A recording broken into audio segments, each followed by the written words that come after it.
From the WGLT Newsroom, I'm Lindsay Jones. The head of District 87 Schools is pushing for a 1% countywide sales tax to pay for school buildings and other district needs. Superintendent David Mauser says the tax would broaden the tax base and take stress off property taxpayers. Facilities, safety and security, and then also the mental health components that we're required to do now.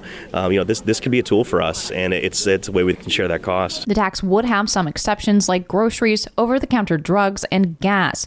If school districts across the county advance the proposal, voters could consider it in the April municipal election. In Illinois, lawmakers' 2-week fall session has come and gone with not a lot to show for it. Alex Stegman reports. Analysts predicted that much of the legislature's unfinished business would get punted to January, and they were right.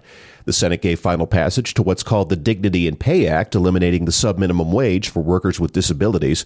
But other matters, like Karina's bill, a ban on modified hemp products, and a so-called medical aid in dying measure were not considered. The State House and Senate are scheduled to come back to Springfield once more before this 2-year term ends for good. They'll have a lame duck session for a few days starting January 2nd, and the new General Assembly gets sworn in on the 8th. But House Republican leader Tony McCombie says there shouldn't be a lame duck session.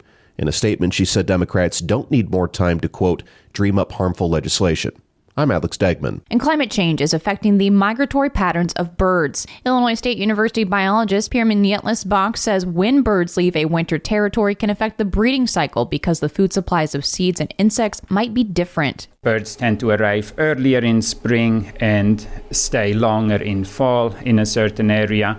It's especially pronounced for birds that don't migrate very far, those that winter in the southern United States. For birds that migrate from South America, that trend is less pronounced. Nietlis-Bach is teaching a new course on how to identify the birds of Bloomington Normal, sponsored by the Grand Prairie Bird Alliance, a Central Illinois chapter of the National Audubon Society. It has 5 classroom sessions. I'm Lindsay Jones.